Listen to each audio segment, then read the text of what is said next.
करा सर सुरू.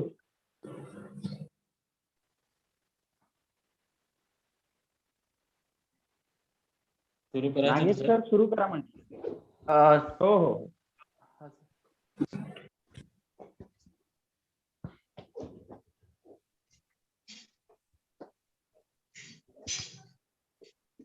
सर चालू करता का प्लीज निखाडे सर.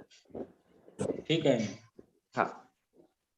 स्वागतम सुस्वागतम स्वागतम. आज दिनांक 6 फेब्रुवारी 2022 हौत फाउंडेशन आयोजित ऑनलाईन एक या कार्यशाळेमध्ये आपणा सर्वांचं मी एकदा स्वागत करतो. पती पत्नीचं नातं असं फुलवता येतं या एका महत्वपूर्ण विषयावरती आज या ठिकाणी ही कार्यशाळा आयोजित करण्यात आलेली आहे. खास करून वैवाहिक नातेसंबंध असा या कार्यशाळेचा विषय आहे. तर आपणा सर्वांना मी सांगू इच्छितो, कोरोना या कालखंडामध्ये आवाज कमी येतो. आमच्या आवाज कमी येतोय का? आवाज येतच नाही अजिबात.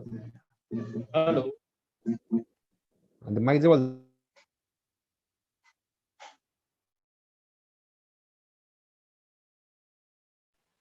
आवाज येतोय सर. हॅलो. आवाज येतोय सर, बोला तुम्ही. हा. हौत फाउंडेशन आयोजित ऑनलाईन कार्यशाळा.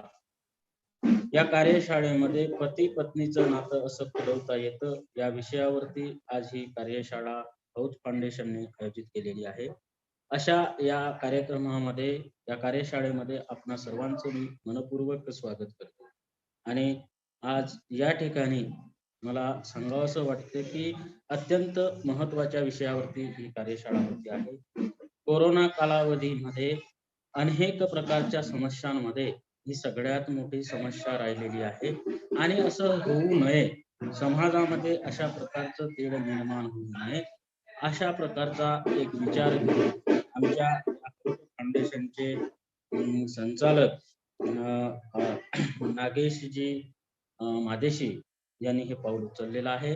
तर मी अधिक वेळ न घेता आजच्या या कार्यक्रमाचं प्रास्ताविक करण्याकरिता कुमारी जान्हवी पेद्दीवार यांना मी विनंती करतो की त्यांनी आजच्या या कार्यशाळेचं प्रास्ताविक करावं. धन्यवाद सर. होप फाउंडेशन सिरोंचा ही संस्था 28 डिसेंबर 2020 ला स्थापन करण्यात आलेली आहे. होप म्हणजे आशा, जीवन जगण्याची नवी ऊर्जा आहे. होप फाउंडेशन सिरोंचा ही संस्था गेल्या 1 वर्षापासून जिल्ह्यात अनेक समाजोपयोगी उपक्रम राबवित आहे. गरीब, वंचित, दुर्धर आजाराने संक्रमित रुग्ण असो, दुर्लक्षित लोकांना मदत असो, संस्था नेहमी पुढे राहून काम करीत असते. होप फाउंडेशन ही संस्था आरोग्य, विशेषतः मानसिक आरोग्य यावर काम करीत आहे. आतापर्यंत संस्थेच्या वतीने अनेक मानसिक आजार समजून घेताना राग व्यवस्थापन तंत्र, आत्महत्या प्रतिबंध, काळाची गरज, शीघ्रपतन समज गैरसमज अशा विषयांवर विनामूल्य मार्गदर्शन कार्यशाळेचे आयोजन करण्यात आले आहे. यातच एक भाग म्हणून समाजातील एक संवेदनशील विषय असलेल्या पती पत्नीचं नातं कसं फुलवता येतं या विषयावर आज मार्गदर्शन कार्यशाळा आयोजित केलेली आहे. Nagesh Madeshi sir Hope Foundation Sironcha या संस्थेचे संचालक असून ते प्रत्येक कामात अग्रेसर असतात. सर मानसिक आजार या विषयावर खूप छान समुपदेशन करतात. समाजातील संवेदनशील विषयावर स्वतः पुढे होऊन जनजागृतीचे कार्य करत असतात. कोविड कालावधीत आपल्या संस्थेतर्फे जवळपास 150 लोकांना मोफत मार्गदर्शन करण्यात आलेले आहे. जागृती YouTube चॅनल तर्फे संस्थेची दखल घेऊन इंटरव्ह्यू घेण्यात आलेली होती. संस्थेच्या वतीने मानसिक आजारावर, मनोविकार समजून घेताना आणि लैंगिक शिक्षणावर प्रश्न तुमचे उत्तर आमचे असे 2 ग्रुप चालविले जातात. आपल्या संस्थेची वेबसाईट सुद्धा आहे. तसेच YouTube चॅनल आणि Instagram अकाउंट आपल्या संस्थेच्या वतीने चालवले जातात. धन्यवाद सर. धन्यवाद मॅडम. अतिशय संक्षिप्त शब्दामध्ये आमच्या या होप फाउंडेशनच्या पद्धतीने खरं म्हणजे समाजाला गरज असते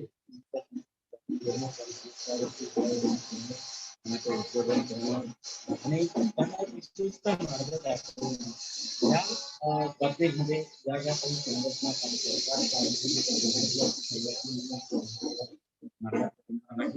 आहे अशा या कार्यशाळेकडे आपण जात असताना होप फाउंडेशन आयोजित आजच्या या ऑनलाईन कार्यशाळेमध्ये पती पत्नीचं नातं असं फुलवता येतं. वैवाहिक नातेसंबंधाच्या विषयी आपल्याकडे मार्गदर्शक म्हणून सायली वैद्य मॅडम ज्या विवाह समुपदेशक आहे पुण्यामध्ये, थेट ऑनलाईनच्या माध्यमातून आज आपण त्यांच्या ज्ञानाचा ज्या एकंदरीत या विवाह संस्कृतीवरती भाष्याचा आपल्याला उपयोग होणार आहे, तरी मी मॅडमचा सुरुवातीला परिचय करून देतो. नमस्कार मॅडम, मी आपलं या कार्यशाळेमध्ये प्रथमतः स्वागत करतो. मूळच्या या पुण्यातल्या असलेल्या सायली वैद्य मॅडम PG काउन्सिलिंग सायकोलॉजी, त्यानंतर मॅरेज काउन्सिलिंग सर्टिफिकेट कोर्स बाया कर्वे वुमन स्टडी सेंटर मधून त्यांनी हे सर्टिफिकेट कोर्स केलेला आहे. मास्टर ऑफ फिलॉसॉफी अशा यामध्ये त्यांनी MPhil केलेला आहे. एक शैक्षणिक त्यांची वाटचाल बघता मानसशास्त्र आणि तत्वज्ञानाचा एक गाढा अभ्यास त्यांच्या एकंदर या परिचयामधून आपल्याला दिसतो. आणि खरं म्हणजे ह्युमॅनिटीज मध्ये मानवीय विद्याशाखा ज्याला म्हणतो, त्याच्यामध्ये या दोन विषयाचं महत्व प्रचंड आहे. याचं कारण असं आहे की आजच्या काळामध्ये आरोग्य, मानसिक आरोग्य जे तणावाचं निर्माण झालेलं आहे, एक तणावपूर्ण परिस्थिती आहे. लॉकडाऊनच्या काळामध्ये बाहेर जेवढी तणावाची परिस्थिती होती, तेवढीच कुटुंबांमध्ये सुद्धा तणावाची परिस्थिती निर्माण झाली. मला तर असं वाटते, एक जनरल बोलतो मी की या संबंधित कालखंडामध्ये या कुटुंबामध्ये अनेक प्रकारचे कलह निर्माण झाले, घटस्फोट सुद्धा या कालावधीत झाले. नेमकं झालं काय? नातेसंबंध समजून घेता आले नाही. तसे परिणाम बघितले तर जागतिकीकरणाचे बरेच परिणाम तुमच्या आमच्या आयुष्यावरती झालेले आहेत. त्या परिणामाची आपण दखल घेत आज आपण याच्यावरती मॅडम आम्हाला मार्गदर्शन करणार आहेत. नात्यामध्ये होत चाललेला दुरावा, माणसापासून माणसाचं दुरावलं जाणं, अशा विविधांगी समस्यांनी आजचा आमचा समाज एकंदर पोखरत चालला की काय, अशा समाजाला एक समुपदेशन व्हावं या उद्देशानं आजच्या या कार्यशाळेला उपस्थित असलेल्या मार्गदर्शक सायली वैद्य मॅडम यांचं मी पुन्हा एकदा मनपूर्वक स्वागत करतो आणि शुभेच्छा देतो. आणि अधिक वेळ न घेता आजच्या या कार्यशाळेला मॅडमने सुरुवात करावी अशी विनंती करतो आणि मी या ठिकाणी डॉक्टर हेमराज निखाडे रजा घेतो. धन्यवाद.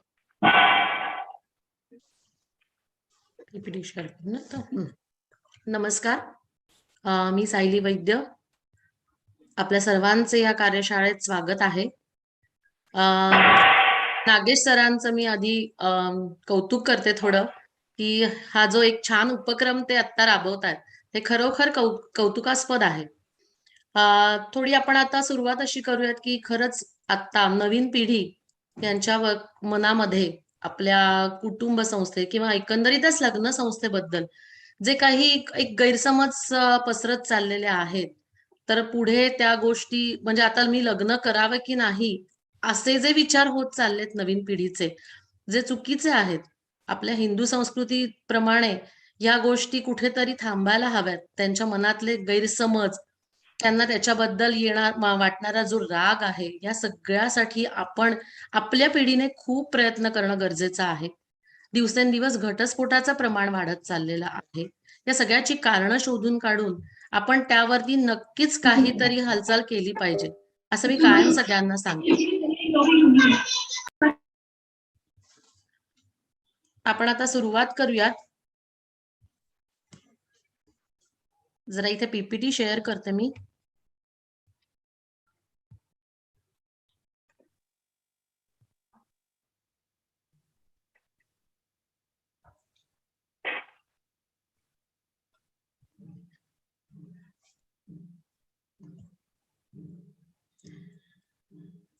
पती पत्नींचे नाते. नागेश सर, मी तुम्हाला थोडी रिक्वेस्ट करते की हे जे एक 5-6 फोटोंचा एक कोलाज आहे, त्यातला तुम्हाला आवडलेला फोटो सांगा 1-2 मिनिटात जरा. त्यातलं जे फॅमिली सोबतचं आहे. बरोबर. सगळ्या फोटोंमध्ये तुम्हाला छान अन्न पदार्थ भरलेलं एक ताट दिसतंय, निसर्गाचा एक फोटो दिसतोय, छान घराचा फोटो दिसतोय. पण तुम्हाला त्यातला अपील होणारा फोटो कुठला आहे तर हॅपी फॅमिलीचा. बरोबर आहे. हॅपी फॅमिली म्हणजे काय तर सगळ्यामध्ये ही आपली स्ट्रेंथ आहे, ती ताकद आहे आपली. पूर्ण कोविडच्या सिच्युएशन मध्ये बाहेर सगळ्या गोष्टी बंद होत्या, कोणीही आपल्या बरोबर नव्हतं. आपल्या बरोबर काय होतं तर फक्त आपलं कुटुंब होतं. आपण एकत्र होतो. जे 2-3 महिने लॉकडाऊनच्या पूर्ण पिरियड मध्ये ज्या सगळ्या या परिस्थितीमध्ये आपण तोंड दिलं ते कुठल्या जोरावर दिलं तर आपल्या फॅमिलीच्या ताकदीवर आपण दिलेलं आहे. बऱ्याच लोकांना त्याच्यामध्ये आर्थिक बाकीचे इश्यू आले, सगळ्याच लोकांना त्याच्यामधून आपण सगळेच त्यातून सर्व्हाइव्ह झालोय. पण त्यावेळेला फक्त एकच चांगली गोष्ट होती आपल्या बरोबर, ती म्हणजे आपली फॅमिली. त्यामुळे सगळ्या दृष्टीने आज अन्न, वस्त्र, निवारा सगळ्या ज्या बेसिक आपल्या गरजा आहेत त्याच्यामधलीच महत्वाचा घटक म्हणजे आपली फॅमिली आहे. तर त्यासाठी आपण प्रयत्न केलेच पाहिजे. ती टिकवून ठेवणं हे खूप महत्वाचं आणि गरजेचं आहे आजच्या दृष्टीने. आपण थोडा एक असा आढावा घेऊयात आता की पती पत्नींच्या नात्यात महत्वाच्या घटकांपैकी एक म्हणजे आहे प्रेम. अल्बर्ट एलिस नावाच्या शास्त्रज्ञांनी सांगितलं होतं की प्रेम या विषयावर काहीही व्याख्या कोणीही केलेली नाहीये, पण ते जर ती कोणी केली असती तर त्यात या 5 गोष्टी त्यावर आधारित असत्या: केअरिंग, शेअरिंग, रिस्पेक्ट, रिस्पॉन्सिबिलिटी आणि फ्रीडम ऑफ चॉईस. आपल्याकडे लग्न करण्याच्या 2 पद्धती आहेत, एक तर लव्ह मॅरेज किंवा अरेंज मॅरेज. या दोन्हीपैकी कुठल्या तरी पद्धतीने आपण लग्न करतो. त्यामधील लव्ह मॅरेज हा जर भाग आपण बघितला तर त्यामध्ये एक मुलगा आणि मुलगी हे काही काळ एकत्र एकमेकांना भेटलेले असतात. थोड्याफार प्रमाणात त्यांनी एकमेकांना जाणून घेतलेलं असतं. मी थोड्याफार प्रमाणात यासाठी म्हणतेय की 24 तासातले फक्त काही तास ते एकत्र असतात. बाकी मंडळींमध्ये असतात, काही वेळेला एक कलिग असतात, ते एका ऑफिसमध्ये काम करत असतात, काही वेळेला फक्त एखादा लंच पुरते किंवा एखादा कॉफी पुरते ते भेटतात. त्यामुळे ते काही काळच एकमेकांबरोबर असतात. त्यामुळे ते पूर्णपणाने एकमेकांना जाणून घेतात का असं मी म्हणणार नाही. दुसरी पद्धत आहे अरेंज मॅरेजची, जी आपल्याकडे आपले नातेवाईक, आपली घरातली मोठी मंडळी किंवा मित्रमंडळी, समाजातली काही लोक असे तुम्हाला अनुरूप असा जोडीदार निवडून देतात आणि तुमचं लग्न ठरवतात. आता या दोन्ही पद्धतींमध्ये फरक असा आहे की लव्ह मॅरेज मध्ये तुम्ही थोडं तरी एकमेकांना माहिती असता, पण अरेंज मॅरेज मध्ये तुम्ही एकमेकांसाठी पूर्णपणाने अनोळखी असता. काही वेळेला घरच्यांच्या दबावाखाली तुम्हाला निर्णय घ्यायला अडचणी येतात. तर माझं असं कायम मत असतं सगळ्यांना जे माझ्याकडे समुपदेशनासाठी येतात तेव्हा मी त्यांना सांगते की तुम्ही मोकळेपणाने तुमच्या घरातल्यांशी बोला. तुम्हाला ती तुमचा पार्टनर म्हणून ती व्यक्ती योग्य वाटत नसेल तर तुम्ही त्याच वेळेला नाही म्हणून सांगा, किंवा त्यावेळेला सुद्धा तुम्ही एखाद्या समुपदेशकाचा सल्ला घ्या. तुमच्या फॅमिलीला तिथे बरोबर घेऊन जा. तुम्हाला ती व्यक्ती जर तुमच्यासाठी योग्य वाटत नसेल तर तुम्ही तिथेच थांबा. घरातल्यांच्या दबावाखाली फक्त येऊन जे तुम्ही पुढे लग्न करता त्यांनी पुढचे प्रॉब्लेम्स जास्ती सगळे क्रिएट होतात, असं माझं स्पष्ट मत आहे. तर या 2 पद्धतींनी लग्न झाल्यानंतर पुढे येतं ते दोघं जण एकतर एकत्र कुटुंब पद्धतीप्रमाणे राहतात किंवा विभक्त म्हणून राहतात. एकत्र कुटुंबात सुद्धा त्यांना दोघांना सामील करून घेण्यासाठी त्या कुटुंबाचे काही नियम असतात.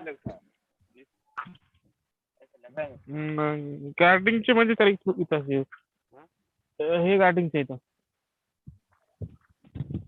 हॅलो, हॅलो, हे जे आहेत ना, कोणाची तरी माईक चालू आहे, बंद करा कृपया. एकत्र कुटुंबाचे काही नियम असतात. नवीन येणारी व्यक्ती त्यांनी आधी दोघांनी एकमेकांबरोबर ऍडजस्ट करून त्यांना ते एकत्र कुटुंबाच्या नियमांमध्ये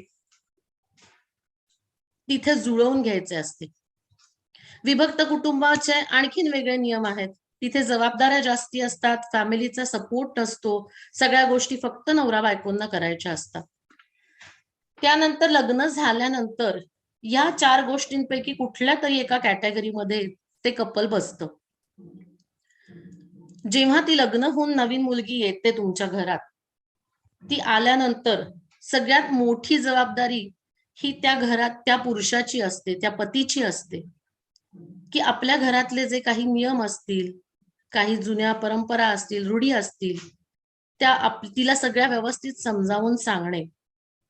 मुळात काय होते की नवीन लग्न झाल्यानंतर घरातल्या लोकांच्या सगळ्या दबावाखालीच ते नवीन कपल इतकं प्रचंड दबावाखाली असतं की त्यांना एकमेकांशी आधी मोकळेपणाने बोलताच येत नाही.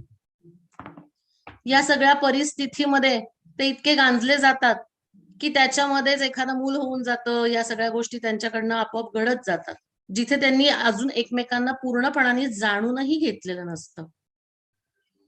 तर आधी तुम्ही स्वतः एकमेकांना वेळ द्या, त्याच्या बरोबरीने तुमच्या कुटुंबाला वेळ द्या.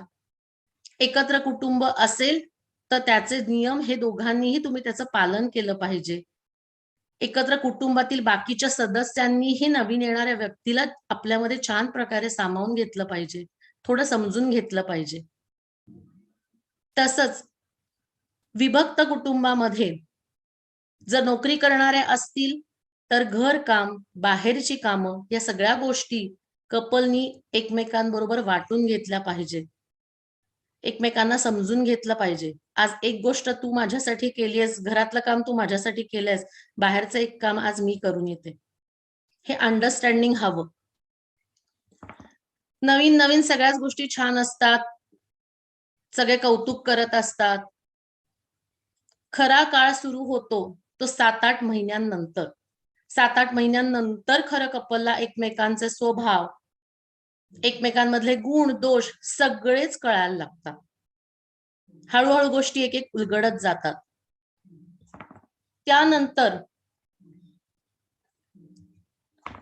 ते विचार करू लागतात तो एक मूल जन्माला घालण्याचा.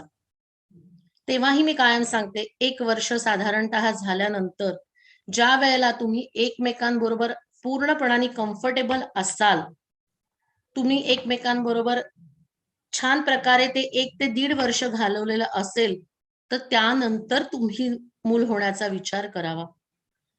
त्यामध्ये सुद्धा हा निर्णय हा फक्त आणि फक्त त्या कपलचा असतो, त्या नवरा बायकोंचा असतो. त्याच्यामध्ये खरं म्हणाल तर कोणीही हस्तक्षेप करू नये, त्यांना कुठल्याही प्रकारचे सल्ले देऊ नयेत. आणि त्या कपलनी सुद्धा आपण एक मूल जन्माला घालण्यासाठी, ते सुदृढ असण्यासाठी, हेल्दी बेबी म्हणजे फक्त शारीरिक दृष्ट्या ते बेबी हेल्दी असणं नव्हे, ते मानसिक दृष्ट्या सुद्धा हेल्दी हवं. त्यासाठी त्या दोघांचेही विचार, आचार आणि शारीरिक दृष्ट्या ते सक्षम हवे. सगळ्यात प्रथम त्या स्त्रीची, जी ते मूल जन्माला घालणार आहे, त्या स्त्रीची या बाबतीत सगळ्या बाबतीत तयारी हवी. ती शारीरिक आणि मानसिकरित्या यासाठी तयार आहे का? ती तयार नसेल तर तिच्या या विचारांचा पतीने जरूर आदर करावा, तिला समजून घ्यावे. आणि जर या गोष्टीसाठी पती तयार नसेल, मानसिक दृष्ट्या, कदाचित आर्थिक दृष्ट्या, की ती जबाबदारी आर्थिक दृष्ट्या मला आता पेलवणार नाहीये म्हणून तो ती जबाबदारी घ्यायला तयार नसेल, तर पत्नीने देखील त्याच्या या विचाराचा जरूर आदर करावा. अशा प्रकारे एक पुढची आयुष्यातली स्टेप त्यांच्या येते. ह्या सगळ्याचा विचार करून जर त्यांनी एक छान मूल जन्माला घातलं तर माझ्या मते ते अतिशय सुदृढ असणार आहे, मानसिक आणि शारीरिक दोन्हीही दृष्ट्या. त्यानंतर दुसऱ्या मुलाचा विचार. आता तर बरेच लोक एका अपत्यावरच थांबतात. हा देखील ज्या त्या प्रत्येक कपलचा विचार झाला, त्यांना सगळ्या दृष्टीने आता बाकीच्या महागाईच्या दृष्टीने सुद्धा काही लोक म्हणतात की नाही एकच मूलबास जे आहे ते आम्ही व्यवस्थित वाढवणार, त्याचा शिक्षणाचा खर्च आम्ही व्यवस्थित करणार, त्याच्या लग्नापर्यंतचा खर्च आम्ही व्यवस्थित करणार. याही त्यांच्या विचारांचा त्यांच्या कुटुंबाने आणि इतर लोकांनी जरूर आदर करायला हवा, त्यांना सपोर्ट करायला हवा.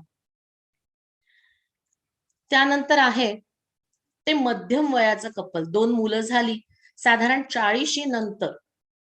40 नंतर हे सगळं लोकांना कंटाळवाणं व्हायला लागतं. कंटाळवाणं झालेलं लग्न, कंटाळवाणं झालेली तेच तेच रुटीन. सगळ्यात मोठा प्रॉब्लेम यायला सुरुवात होते ती 40 मध्ये. 40च्या काळात सगळे कंटाळलेले असतात. छी बाई, तेच तेच तेच तेच कंटाळा आला मला. बाहेर जाऊन पुरुषांनी तेच म्हणायचं, काय हे झाले 15-20 वर्ष झाली लग्नाला, हेच चालू आहे घरामध्ये. हे कॉमन डायलॉग सगळीकडे तुम्हाला ऐकायला मिळतील. कारण तेव्हा सुद्धा तुमच्यात थोडेसे शारीरिक बदल व्हायला सुरुवात झालेली असते, हार्मोनल चेंजेस व्हायला सुरुवात झालेली असते. स्त्रिया मेनोपॉजच्या स्टेजकडे जात असतात. अशा वेळेला देखील पती पत्नींनी सर्वात जास्ती एकमेकांना समजून घेतले पाहिजे. या सगळ्यातूनच एकमेकांचा कंटाळा, एकमेकांचा राग येणे या गोष्टी जास्ती घडू लागतात. त्यावेळेला देखील काही अडचणी आल्या तर तुम्ही घरातील मोठ्या मंडळींचा किंवा मग समुपदेशकांचा जरूर सल्ला घ्यावा. पुढे गोष्टी अगदी एक्स्ट्रीम लेवलला जाण्याच्या आधीच त्यांनी त्यांची मदत घ्यावी, असं मी कायम सांगते. त्यानंतर वयोवृद्ध कपल, घरातील टाकाऊ वस्तू, डस्टबिन म्हटलं जातं ह्यांना, जे अतिशय चुकीचं आहे. या कपल्सच्या सुद्धा वेगळ्या गरजा आहेत, त्यांच्या वेगळ्या भावना आहेत, जिथे त्यांनी दोघांनी तर एकमेकांना सपोर्ट करायचाच आहे, पण त्याबरोबर त्यांना गरज असते ते आपल्या एक फॅमिलीच्या सपोर्टची त्यांना या काळात सर्वात जास्ती गरज असते.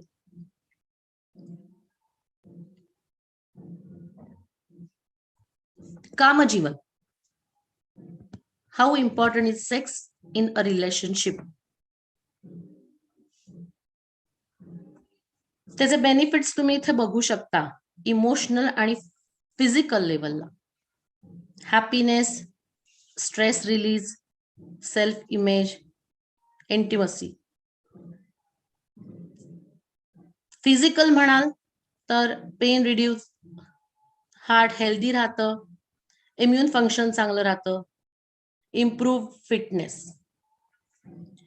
नवरा बायकोंच्या आयुष्यात कामजीवनाला खूपच महत्व आहे. आपण म्हणतो ना की कुणाच्या हृदयापर्यंत पोहोचण्याचा मार्ग जसा पोट हा आहे, तसा मी कायम म्हणते की नवरा बायकोंच्या सुखी आणि आनंदी वैवाहिक जीवनाकडे नेणारा मार्ग म्हणजे सेक्स हा आहे. आपल्याकडे लैंगिक शिक्षण दिले जात नाही, त्यामुळे त्याबद्दलचे खूप सारे गैरसमज हे कायम बघायला मिळतात. म्हणजे बाकी सगळ्या गोष्टी त्यांच्यामध्ये चांगल्या असून हा त्यांचा दोघांमध्ये सेक्स हा विषय, कामजीवन हा विषय हा मोठा एक समस्या होऊ शकते, रादर होतेच. त्याबद्दल लोक मोकळेपणाने बोलत नाहीत. त्यासाठी त्याही वेळेला मी असं सांगते की तुम्ही समुपदेशकाचा सल्ला घ्या. गरज पडल्यास तुम्ही सेक्शोलॉजिस्ट कडे जा. तिथपर्यंत काही वेळेला गरजच लागत नाही, पण मी कायम सांगते की त्याबद्दलचे जे आपल्याकडे एक अज्ञान आहे, जे काही चुकीचे समज आहेत, ते सगळे क्लिअर करणं खूप गरजेचं आहे. म्हणजे फक्त पॉर्न बघितलं की तुम्हाला त्यातलं सगळं ज्ञान येतं, हा अतिशय चुकीचा समज आहे. त्याच्याकडे लक्ष देणं अतिशय गरजेचं आहे. हा या सगळ्या नात्याचा गाभा आहे माझ्या दृष्टीने. त्यामुळे ह्याचा तुम्ही विचार करावा, यावर मोकळेपणाने बोलावं. सर्वप्रथम तर आपण मोकळेपणाने बोलावं, हे खूप गरजेचं आहे.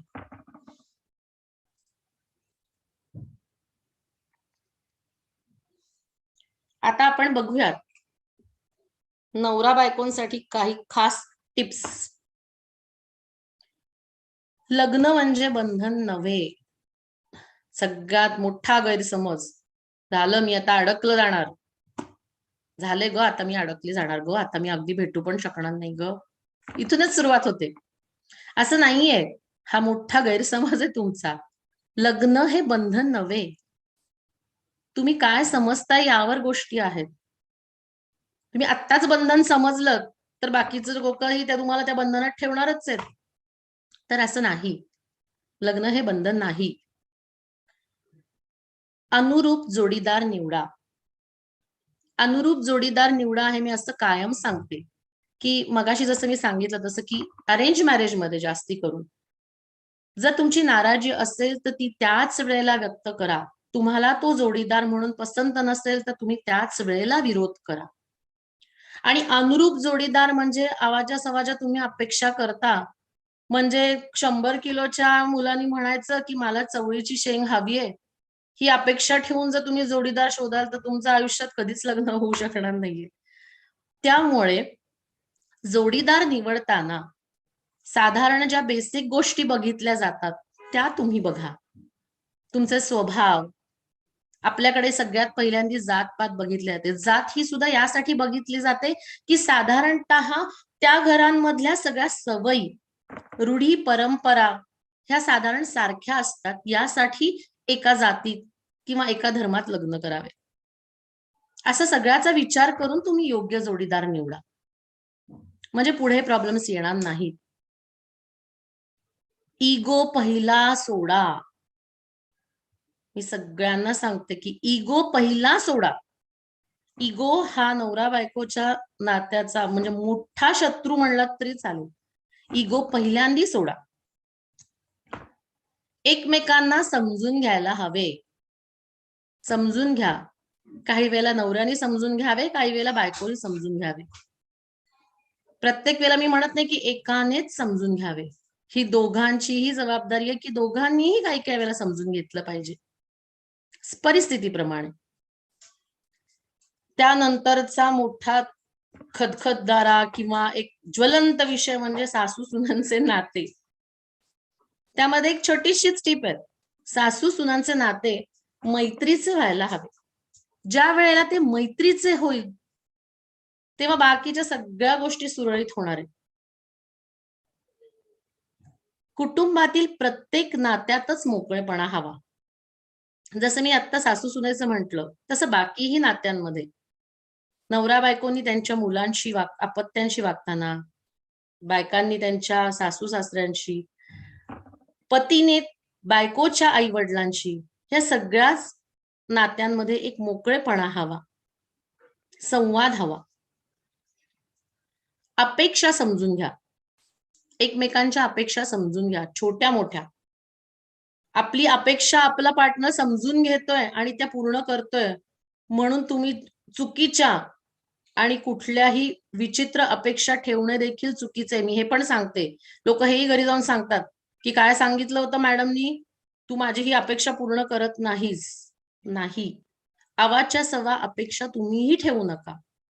पण छोट्या मोठ्या ज्या सहज शक्य आहेत अशा अपेक्षा एकमेकांच्या समजून घ्या. त्यावरती विचार करा आणि मग त्या पूर्ततेकडे न्या. नवरा बायकोंमध्ये संवाद हा हवाच. कित्येक कपल मी अशी बघितली आहेत 5-5 दिवस अबोला, 10-10 दिवस अबोला, काही फरकच पडत नाही त्यांना. ती मुलं आपली त्यांचं चालू असतं. घरात काय चाललंय कोणाला काही पत्ता नसतो. कामापुरतं बोललं तर बोलतात, नाही तर 5-5 दिवस 10-10 दिवस संवाद नसतो. ही सगळ्यात चुकीची गोष्ट आहे. नवरा बायकोंमध्ये संवाद हा हवाच. मी तर म्हणते भांडायला का होईना पण तुम्ही बोला. एकमेकांशी भांडायला का असेना पण तुम्ही बोला. जेव्हा आधी भांडायला सुरुवात कराल तेव्हा हळूहळू तो नॉर्मल संवादाकडे जाईल. आपण पण कुठल्याही गोष्टीवरचे न बोलणे हे सोल्युशन नाही. एकमेकांना नात्यांचा विश्वास द्या. विश्वास हा खूप महत्वाचा आहे.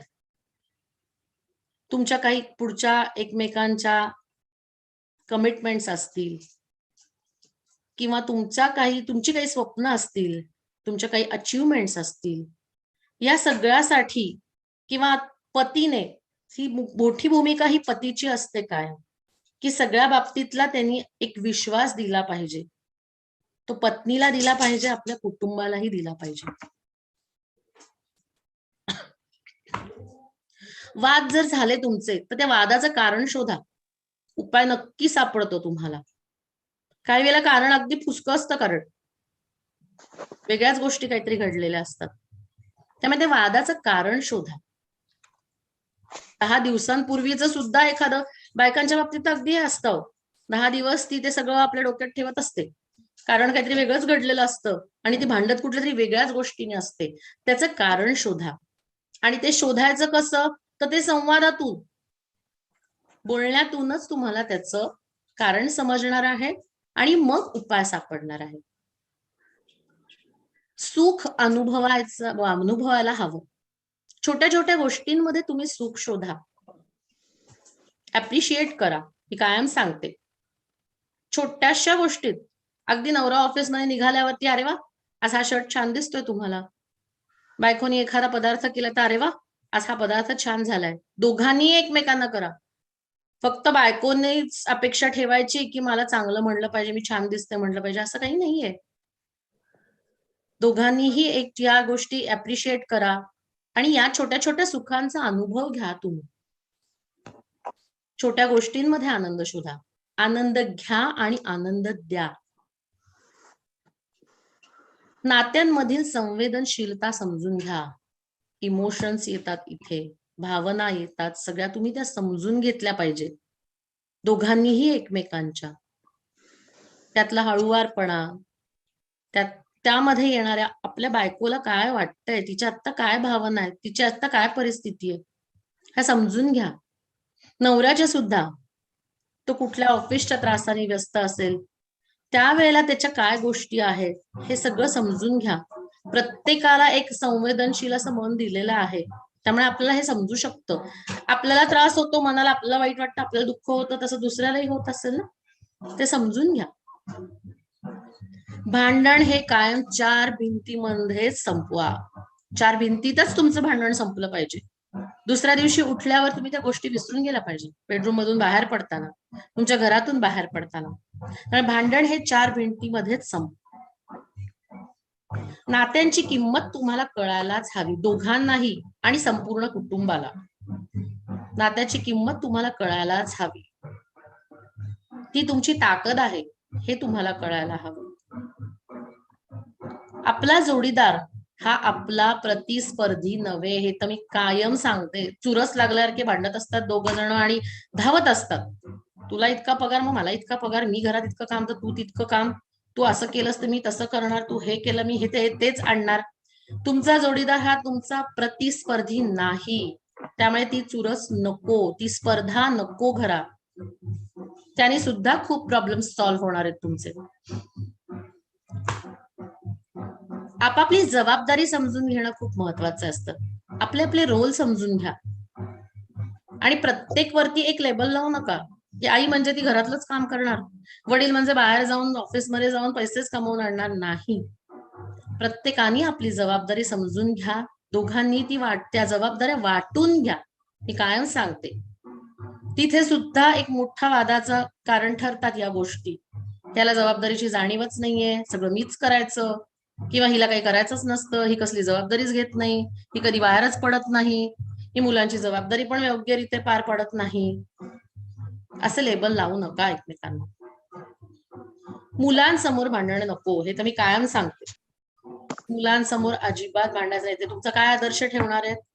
नवीन पिढी पुढे आपण हा आदर्श ठेवणार आहोत का की आई वडील भांडतात, नको बाबा ते लग्नच नको, मी बघत आले बाबा आयुष्यभर, एवढे वर्ष बघत आलीये मी, नाही ग बाईचे लग्न बिग्न काय ते नकोच. हा आदर्श नाही ठेवायचा आपल्याला. त्यामुळे मुलांसमोर भांडणं नको. आपल्याला वाटतं काय 2 वर्षाचं मुल आहे माझं, त्याला काही कळतंय का आपण काय बोलतोय ते? सगळं समजत असतं मुलांना, तुमच्यापेक्षा जास्ती समजत असतं.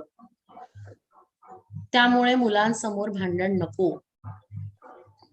संशय नावाचा एक मोठा बॉम्ब आहे, ज्वलंत बॉम्ब, तोही सतत असतो. कधी फुटेल सांगता येत नाही.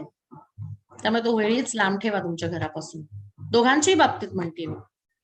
बायकांच्या बाबतीत थोडासा जास्ती असतो, पुरुषांच्या बाबतीत थोडा कमी असतो.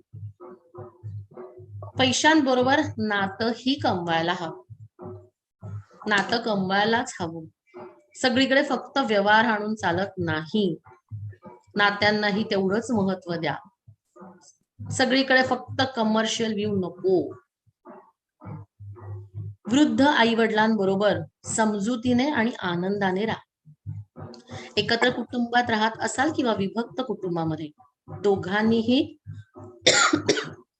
दोघांच्याही आई वडिलांची जबाबदारी घ्या. त्यांचा आनंदाने करा. त्यांना समजून घ्या. थोडा काळ त्यांच्या बरोबर घालवा. मी म्हणत नाही की फक्त बाईचीच ही जबाबदारी आहे की नवऱ्याच्या आई वडिलांना बघणे, असं अजिबात नाही. एकुलती एक मुलगी असेल तर तिच्या आई वडिलांची जबाबदारी सुद्धा तुम्ही घ्यायला हवी आणि ती आनंदाने स्वीकारायला हवी. त्यांच्या बरोबर थोडा वेळ घालवायला हवा. त्यांनाही थोडं समजून घेतलं पाहिजे. त्यांना काय हवं नको ते बघितलं पाहिजे. ह्याने तुमचं फॅमिली बॉन्डिंग जे आहे ते छान होणार आहे. कुटुंब जपायला शिका. आला राग, घटस्फोट घेतला, वेगळे झाले, नाही. कुटुंब जपणे ही तुमची जबाबदारी आणि दोघांची जबाबदारी. मी कधीच म्हणत नाही की यामध्ये एकाची चूक असते. कुटुंब जपण्यासाठी दोघांनीही प्रयत्न करायला हवे तेवढेच. पुन्हा पुढे म्हटलंच आहे की नातं टिकवण्याची जबाबदारी ही दोघांची आहे. दोघांचीही ती एकसारखी जबाबदारी आहे की आपण नातं टिकवायचंय. घटस्फोट घ्यायला काही वेळ लागणार नाही. तो निर्णय घ्यायला 2 मिनिटं खूप झाली. सकारात्मकतेने नांदा सौख्य भरे.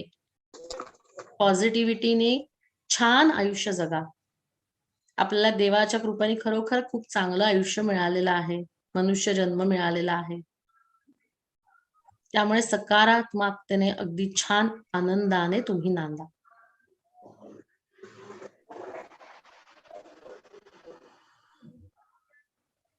प्रेम, वेळ, आदर, विश्वास, कामजीवन, मोकळेपणा, वचनबद्धता, चांगला संवाद आणि प्रामाणिकपणा. जर याचा वापर प्रत्येक जोडप्याने केला तर लग्नाला कितीही वर्ष झाली असली तरी त्यातली गोडी ही कायम राहते. किंबहुना त्यातील रस हा अधिकच वाढत राहील. हे खरंच सगळ्यांनी लक्षात ठेवा. हे सूत्र आहे आपल्या सुखी आयुष्याचं, सुखी वैवाहिक जीवनाचं. खूप छोट्याशा गोष्टी आहेत, फार काही नाही आहेत विशेष. त्या जर आपण केल्यात, त्या अंमलात आणल्या तर खरंच तुम्ही असे काय म्हणतात आयडियल कपल म्हणून जगासमोर या. Yes, thank you so much Nagesh. साधारणतः या छोट्या छोट्याशा टिप्स सांगितलेल्या आहेत मी. तरीही हा विषय हा खूप मोठा आहे, ज्यावर आपण किती बोलू तितकं कमीच आहे. Yes ma'am. कोणाला काय प्रश्न असतील तर प्लीज विचारा.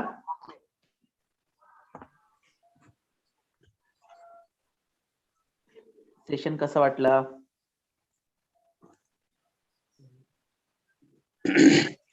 मी किशोर धुमाळ बोलतोय पुण्यावरनं. बोला सर. बोला. खूपच छान झालं सेशन. मला एक प्रश्न असा आहे की आजकाल हे विवाह संस्था म्हणा किंवा याच्यामध्ये आधी समजून घ्या हे सगळं बरोबर आहे. पण हे समजताना जर दुसऱ्या पार्टीने काही अडचणीमुळे म्हणा किंवा कुठल्याही कारणाने म्हणा त्याला हो हो हो म्हणत गेले आणि नंतर काही नाही, नंतर जसं आपण म्हणालात की पूर्वीच्या लोकांमध्ये होतं लग्न झालं की सुधरेल तो, तसं काही नाही. तो त्याच्या अपेक्षाही आहेत ना, काही नाही, सगळ्या मिटतील. अशा बरेचसे प्रकार घडलेले अनुभवाला आलेले आहेत. तर याच्यावर म्हणजे विवाह संस्था जरी हे करत असल्या किंवा आपण जरी म्हणत असलो तरी हे घडतंय हे कसं चेक करता येईल? अगदी अगदी खूप छान प्रश्न तुम्ही विचारलाय हा, की माझ्या दृष्टीने ही अंधश्रद्धा आहे की लग्न झाल्यावर हा सुधारेल किंवा लग्न झाल्यावर ती सुधारेल. ही खरोखर अंधश्रद्धा आहे माझ्या दृष्टीने. असं काहीही होत नाही. आणि ही तुम्ही म्हणताय ते अगदी बरोबर आहे. ही एका दृष्टीने फसवणूक आहे. म्हणूनच आपल्याकडे जी जुनी पद्धत आहे की लग्न ठरवतानाच ओळखीत मध्ये ठरवणे किंवा त्यांची पूर्ण कसून बाहेरून चौकशी करणे, आता या गोष्टी खूप कमी झाल्यात आहो. कारण आता लोक इतके असे आपण म्हणूयात ना की वेगळे झालेले आहेत समाजापासून, की या सगळ्या गोष्टींसाठी ते समाजाचा त्याच्यामध्ये विचार घेत नाहीत, कुठे चौकशी करत नाहीत, वर सगळ्या गोष्टींना भुलून जातात की छान आहे, स्थळ बघता छान आहे बाबा, मुलाची प्रॉपर्टी वगैरे भरपूर आहे, मुलगी अगदी माझी तिथे राणीसारखी राहील. असं नाहीये. तुम्ही बाहेरून पूर्णपणाने ओळखीतून चौकशी करा, हे तर मी कायम सांगते. आणि ही जुनी पद्धत आहे आपल्याकडची, जी आता आपल्याला पाहायलाच मिळत नाही. लोक कोणाचाही या बाबतीत सल्ला घेत नाहीत, विचार घेत नाहीत. जे आपल्या काही समाजातली प्रतिष्ठित लोक आहेत, ओळखीची लोक आहेत, तिथे तुम्ही जरूर चौकशी करा. कारण लग्न झाल्यानंतर तो मुलगा किंवा मुलगी सुधारेल ह्याचे चान्सेस फार कमी असतात. हे सुद्धा मी बऱ्याच लोकांना सांगते. हे अशी लग्न जमवणे म्हणजे खरोखर ही एक प्रकारची फसवणूक आहे, जी टाळायची असेल आपल्याला. तर जर आपली बाजू असेल, मुलीची असू देत मुलाची असू देत, आपण व्यवस्थित चौकशी करून मगच पुढे जायचे आहे. हे मी कायम सांगते. हे प्लीज लक्षात ठेवा सगळ्यांनीच.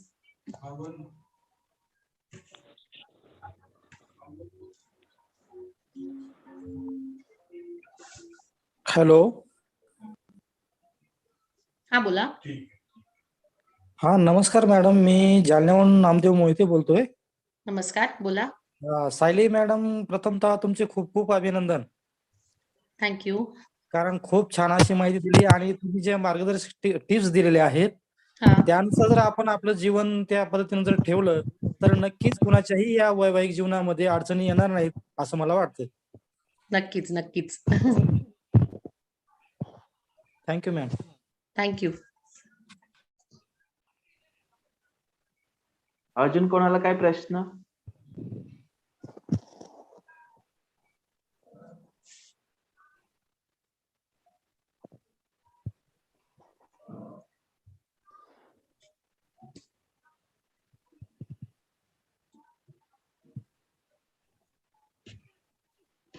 मॅडम, माझ्याकडे एक केस आली होती, ती थोडीशी तुमच्याशी डिस्कस करावी वाटते मला.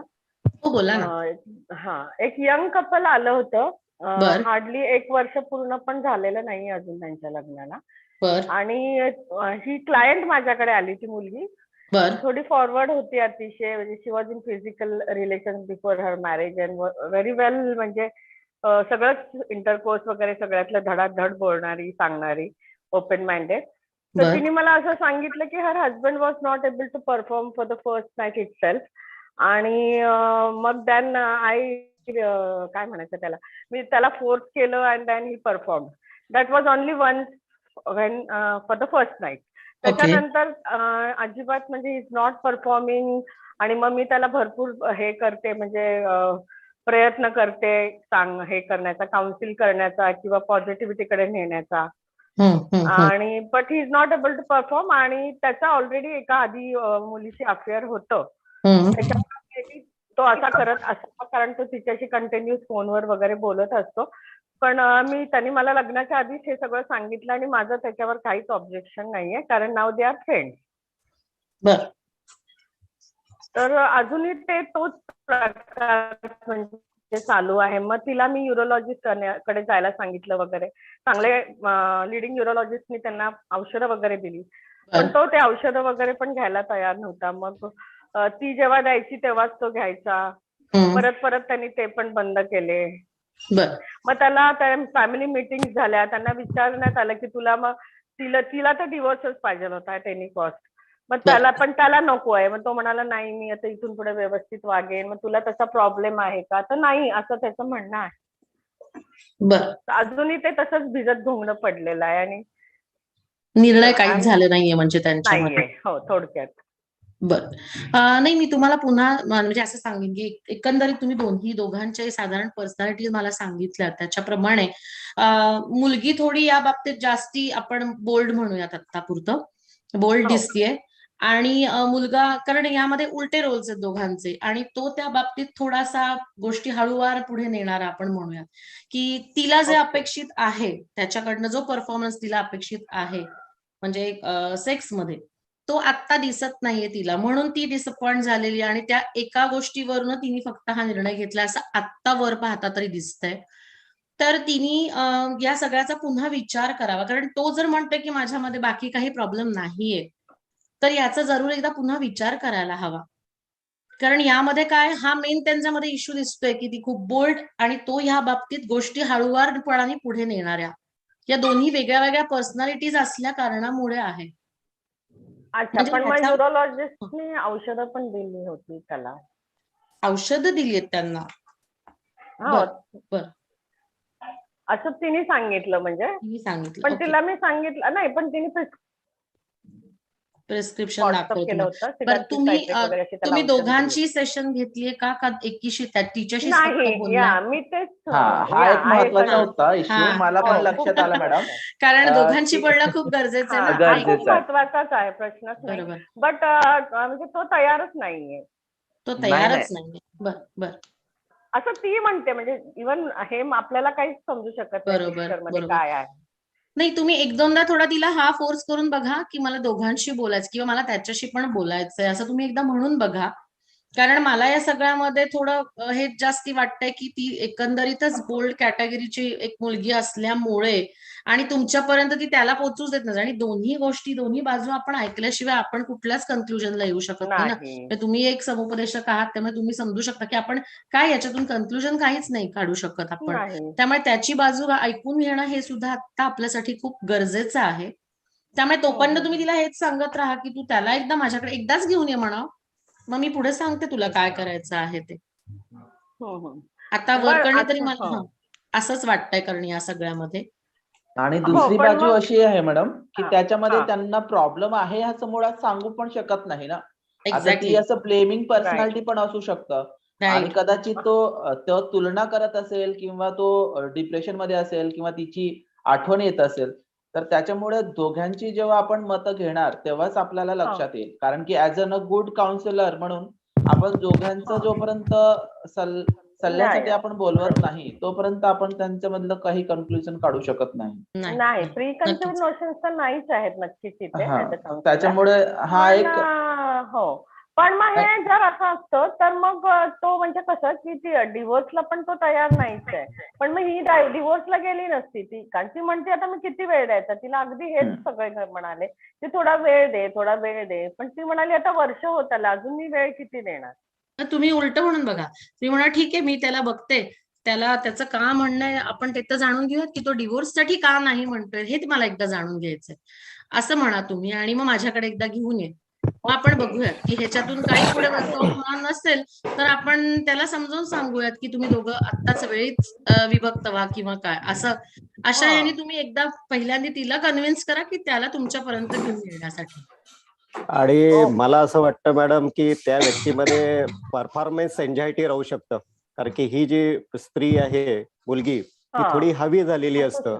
अशा वेळी पुरुषांमध्ये जे असं न्यूनगंड निर्माण होतं, कारण हा पुरुष प्रधान समाज आहे आणि प्रत्येक पुरुषाला वाटतं की मी हवी असलं पाहिजे स्त्रीच्यावर, आणि जेव्हा स्त्री थोडंसं हवी होतं तेव्हा पुरुषामध्ये न्यूनगंड होतं आणि त्याच्यामध्ये परफॉर्मन्स एन्झायटी निर्माण होतं, आणि अशामुळे ही व्यक्ती त्या व्यक्तीला दूरही जाऊ शकत नाही, आणि तिला सॅटिस्फाईड करताना त्याच्यामध्ये एन्झायटीमुळे तू सॅटिस्फाईड करू शकत नाही. कदाचित हा देखील एक प्रॉब्लेम त्याच्यामध्ये निर्माण होऊ शकतो, आणि त्याच्यामुळे त्याला सायकॅट्रिस्ट. बोला. हा पण मुद्दा मी तपासून पाहिला, पण ती म्हणत होती की त्याचं फ्लॅट होतं आणि आम्ही फ्लॅटवर आधी भेटत होतो, तर म्हटलं मग व्हेरी यू एनी फिजिकल, तर ती म्हणाली नाही, तसं त्याने काहीच कधी इनिशिएटिव्ह घेतलेलं नाहीये. होतं तेच एन्झायटीमुळे कदाचित होऊ शकतं. तो तिच्यावर प्रेम करतो, पण त्याला असं वाटतं की ही माझ्यावर हवी होत आहे, तेव्हा त्याच्यामध्ये जेव्हा तो रिलेशनसाठी जेव्हा करतो तेव्हा त्याच्यामध्ये एन्झायटी होते. कारण तो म्हणाला होता तिला लग्नाच्या आधी. की मला काय बाबा तू झेपणार नाहीस वगैरे असं, आपण आता हे लग्न नको करायला. तर ती म्हणाली आता सगळं ठरलंय आणि आता कसं, म्हणजे हा जो तुम्ही पॉइंट सांगताय तो मी म्हंटल की तुम्ही भेटलात तर म्हणजे हाऊ इट वॉज, की काहीच कसं, म्हणजे कारण हल्लीचे आपण बघतो की हे मुलं आधीच सगळ्या रिलेशन्स मध्ये असतात वगैरे, सांगतात आणि धडाधडी आपल्याला वगैरे.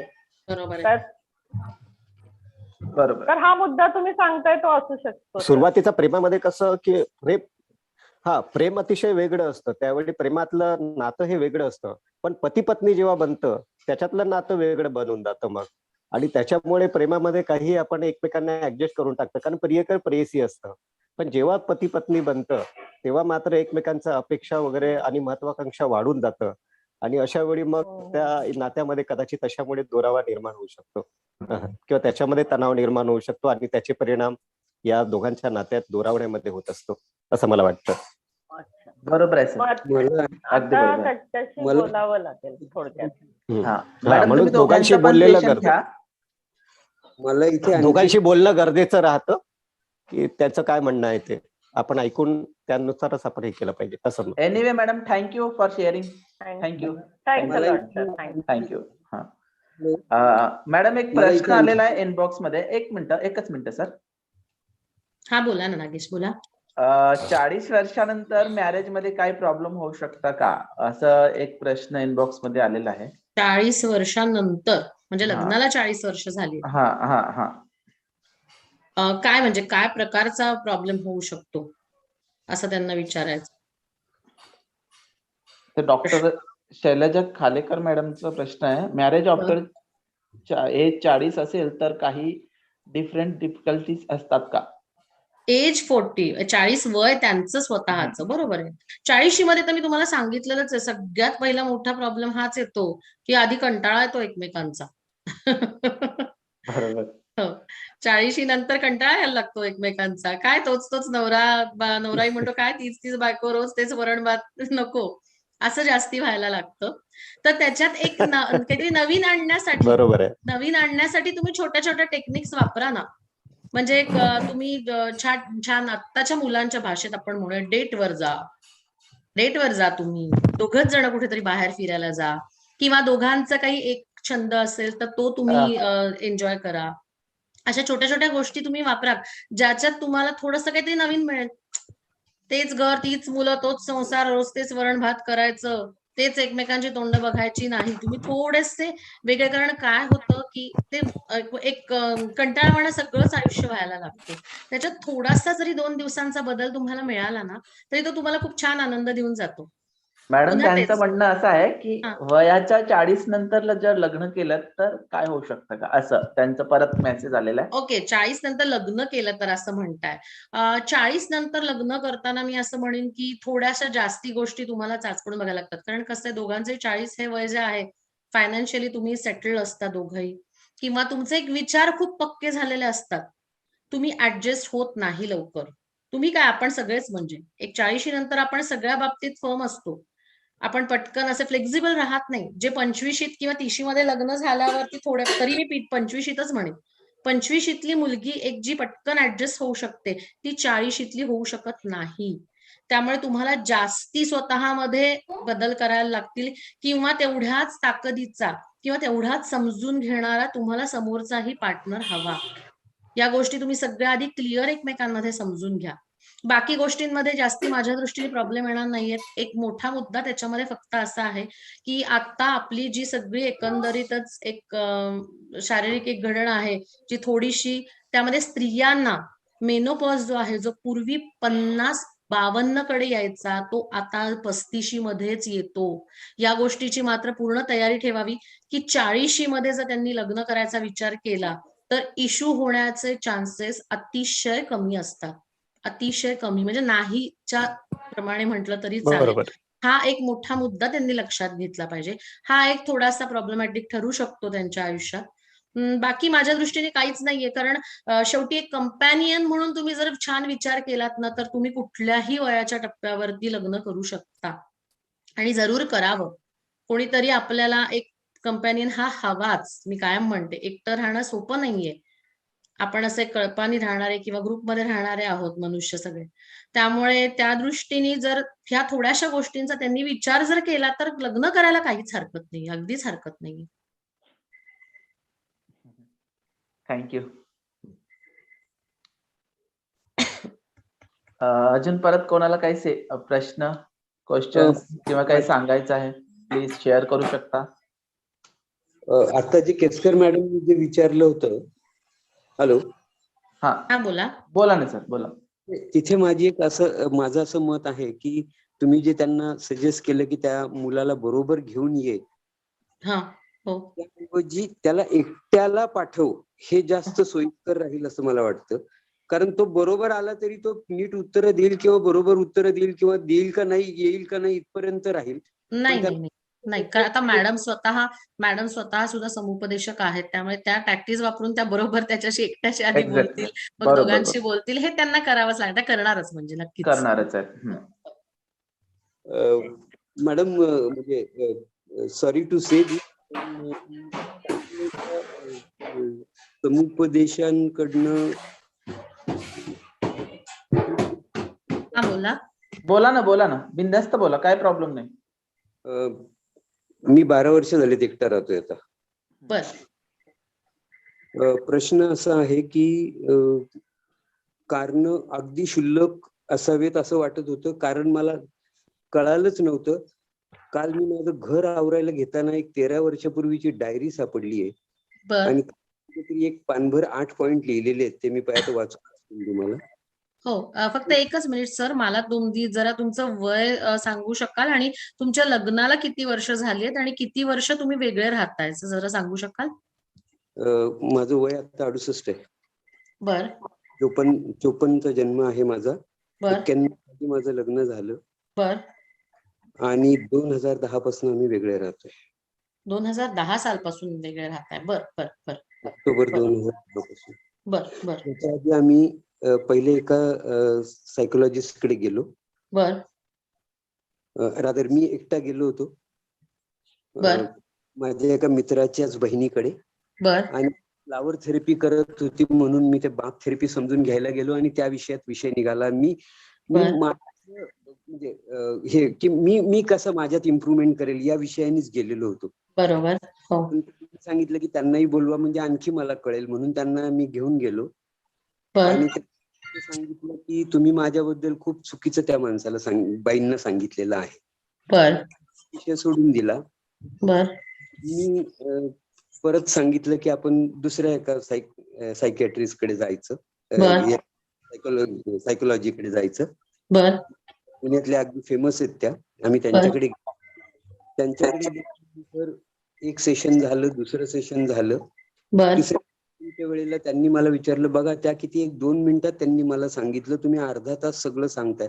मी म्हणलं मी तुम्हाला डिटेल देतोय कारण मला त्यातनं अपेक्षित आहे की या बारकावे मी सांगतोय सगळे. काय उत्तर हवंय, नुसतं एका ह्याच्यात वाक्यात सांगायचं असेल तर बरं पुढच्या वेळेला मी येतो.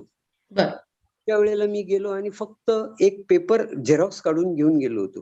त्याच्या पुढे केली की तुम्ही एक वाक्य म्हणताय, मी वाक्यही नाही शब्दही नाही आणि हे चित्र माझं, ही माझी रिक्वायरमेंट. त्यानंतर आम्ही दोघं एकत्र गेलो. त्या रडायला लागल्यानंतर समुपदेशांनी मला सांगितलं की त्या रडतायत, त्यांना त्यांचा डोकं खांद्यावर घ्या, त्यांना हे करा. मी म्हणलं डेफिनेटली मी करीन, पण आधी तुम्हाला हे सांगू इच्छितो की जी काही फीस आहे ती फीस जी देतो तर ती जर तुम्हाला 24 तास मी हायर केलं तर माझा महिन्याचा पगार द्यावा लागेल. बरोबर आहे. तर माझी अपेक्षा ही आहे की तुम्ही सांगण्याऐवजी त्यांनी मला सांगावं, मला आता तुमच्या आधाराची गरज आहे, मग मी काय करतो ते बघा. उपदेशकांनी त्यांना एक शब्दही बोलले नाही आणि त्यांनी जी माझ्याकडनं अपेक्षा केली ती मी केली नाही, कारण मी त्यांना माझं कारण सांगितलं होतं स्पष्टपणे. त्यानंतर त्याच्या दुसऱ्या दिवशी त्या लेक्चरर आहेत म्हणून त्यांना एका एक्सटर्नल याच्यामध्ये काय म्हणतात त्याला, एक्सटर्नल एक्झामिनर म्हणून जायचं होतं. आणि जात असताना त्यांना एकदम राग आला आणि त्यांनी चालत्या गाडीत दार उघडलं. बर मागणं शिवनेरी येत होती. मी चालू गाडीमध्ये आडवा होऊन ते दार ओढून आत बंद केलं. बर आता 2-3 दिवसानंतर त्या पुन्हा डॉक्टरांकडे गेल्या. मला माहित होतं त्या 10 वाजता जाणार आहेत. मी 11 वाजता डॉक्टरांना फोन केला. डॉक्टर तुम्ही त्यांनी हा इन्सिडेंट सांगितला का? तर म्हणे हो सांगितलं. म्हणलं त्यांना प्लीज सांग काही करू नका, कारण मी घरातला जबाबदार माणूस आहे. वडील वारलेले आहेत, 2 लग्न व्हायची आहेत, तरी माझ्यावर आहे. असं काही केलं आणि त्यांचे मोठ्या याच्यामध्ये आहेत, आमदार आहेत, तर असं होईल की मी जेलमध्ये जाईल, तर मला ते नाही करायचं. त्यांना जर असं वागायचं असेल तर त्या नाही आल्या तरी चालतील घरी, तिथनं गेल्या तरी चालतील. आता हे रागातलं बोलणं होतं, पण मी हे बोललो. तेव्हापासून तुम्ही वेगळे झाला? तेव्हा नाही वेगळे झालं. त्यानंतर मग त्या बरोबर राहिल्या. त्यानंतर त्यांनी एक दिवस असं केलं की घर सोडून माझ्या दुसऱ्या घरी राहायला गेल्या. हा सर. माझ्या आई सर एक मिनिट.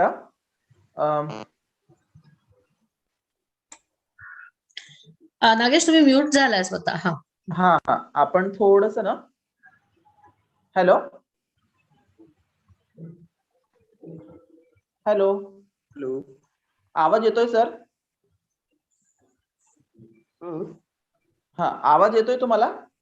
हो हो येतोय ना. हा तर मला असं वाटतं की ही थोडीशी तुमची वेगळी आहे.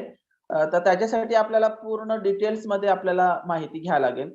तर याच्यासाठी आपल्याला सविस्तर आपण बोलूया. मला 2 पॉइंट, पण ते पुन्हा डिटेल नाही सांगितलं तर चुकीचं होईल, म्हणून फक्त हे थोडं डिटेल सांगितलं. मला फक्त एकच पॉइंट. ऐका एक मिनिट.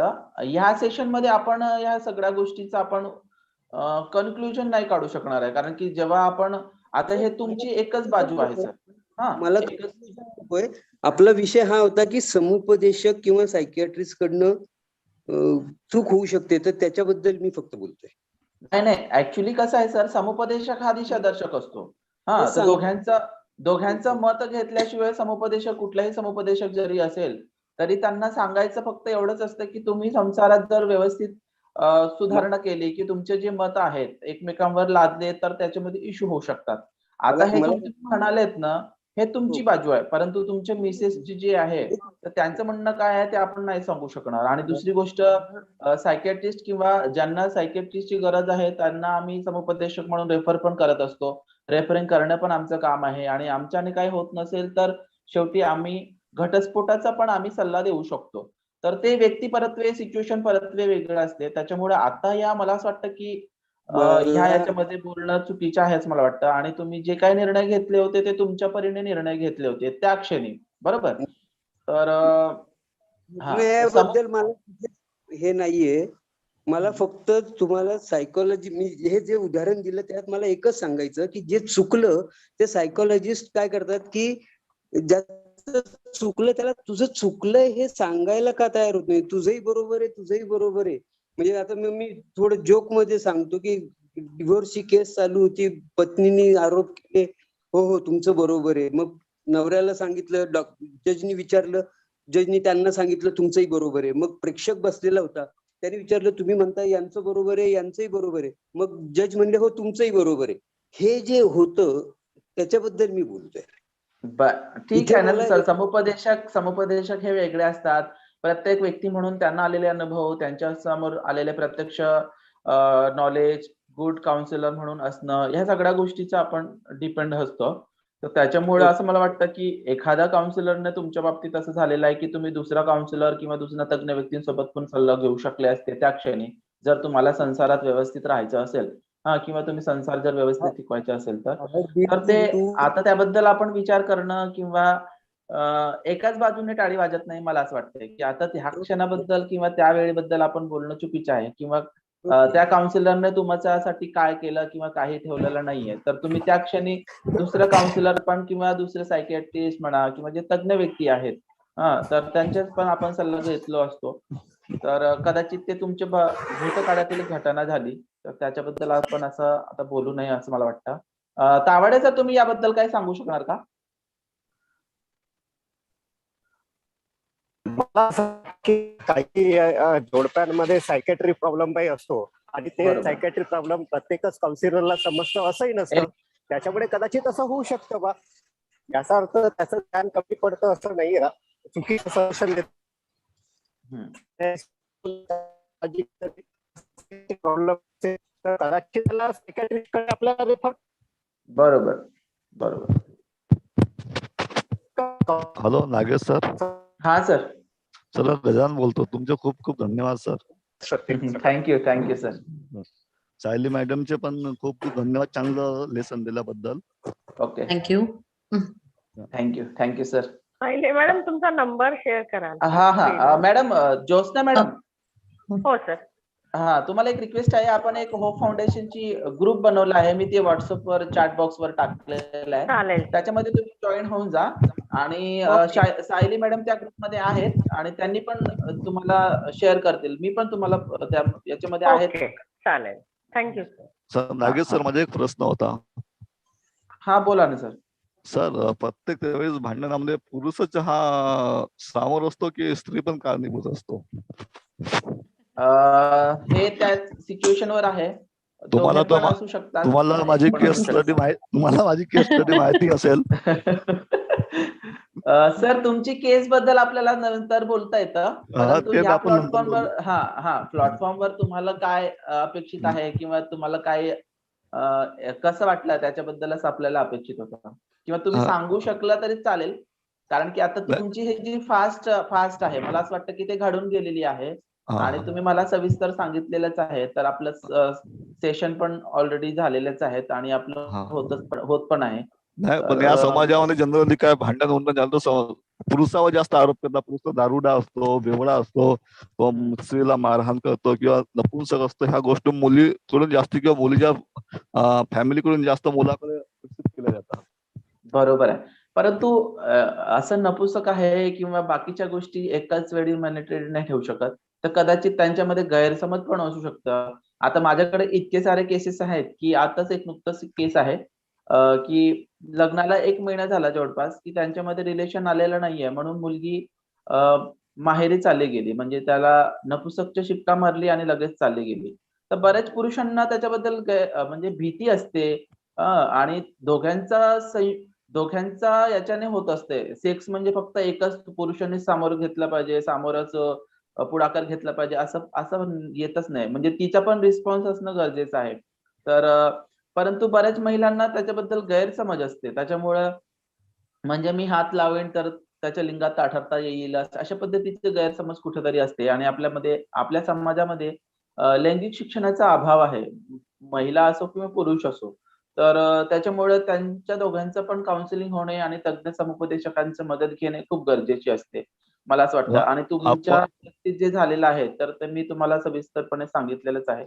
आता तुमचं तो फास्ट आयुष्य आहे सर, त्या गोष्टी आपल्याला विसरायच्या आहे, मला असं वाटतं. आताच्या घटस्फोट कारणामध्ये मुलींच्या आई वडिलांचे ढवळाढवळ खूप कारणीभूत आहे सर, असं मला वाटतं. बरोबर आहे, बरोबर आहे, अगदी बरोबर आहे. मॅडमने ते सेशन मध्ये घेतलेलंच आहे ना की. हा. Thank you sir. हॅलो. हा सर. सायली मॅडम, तुमचा ऍड्रेस सांगा. हो, नागेश सर शेअर करतील म्हणाले नंबर आणि ऍड्रेस. पुण्यामध्ये ऑफिस आहे माझं, स्वारगेट जवळ मुकुंद नगर मध्ये. Okay, thank you ma'am. मॅडम तुम्ही शेअर करू शकता ना. मी करू का इथे इनबॉक्स मध्ये करू का? बरं, ठीक आहे. मादेशी सरांनी खूप छान कार्यक्रम आयोजित केला, त्याबद्दल त्यांचे पण खूप खूप आभार. Thank you sir. आता परत पण आपले भरत सेशन होणार आहे. आपण एक ग्रुप बनवला आहे होप फाउंडेशनची. त्याच्यामध्ये तुमची जर इच्छा असेल तर तुम्ही जॉईन होऊ शकता. व्हॉट्सअपवर मी त्याची चॅट बॉक्स मध्ये लिंक शेअर केली आहे. एक प्रश्न आहे मॅडम. बोला ना, बोला. हा मॅडम, 40 नंतर काय होतं, थोडी सेक्स भावना कमी होती. बरोबर. तर पती पत्नीच्या नात्यामध्ये त्याचा काही परिणाम होऊ शकतो का? होतो ना, सगळ्याच बाबतीत. मी मगाशी पण तुम्हाला सांगितलं सेशन मध्ये तसं की शारीरिक किंवा मानसिक सगळेच बदल होत असतात 40 नंतर. खूप सारे बदल होत असतात, हार्मोनल चेंजेस जास्ती होत असतात. त्यामुळे तोचपणा, कंटाळवाणापणा हे सगळंही याच्यामध्ये येतं. त्यातला हा मुख्य घटक आहे की आधी पार्टनर्सच एकमेकांना कंटाळले तर ते एकमेकांना काय आनंद देणार आहेत सेक्स मधून. त्यामुळे हा मोठा इश्यू असतो सगळ्याच 40 नंतरच्या कपल्समध्ये. तर त्यासाठीच मी पुन्हा सांगितलं तुम्हाला तसं की तुम्ही खरंच तज्ञांचं मार्गदर्शन घ्या यामध्ये. म्हणजे एखाद्या सेक्शॉलॉजिस्ट कडे पण जाणं हे तुम्ही कमीपणाचं समजू नका, हे मी कायम सांगते सगळ्यांना. हे कमीपणाचं लक्षण नव्हे. तुम्ही त्यांची मदत घ्या आणि जरूर घ्या त्यासाठीची मदत. तेही तुम्हाला काही टिप्स देतात, काही सूचना देतात.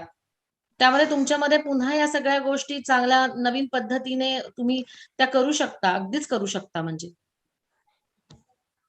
Thank you madam, thank you.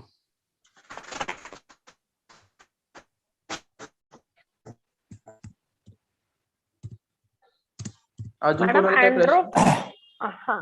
अँड्रोपॉज हा म्हणजे साधारण 40 नंतरच सुरू होतो का मेल्सचा? हो, कारण अशाच केसेस बऱ्याच येतात. हो, साधारण 40 नंतरच मॅडम. हो.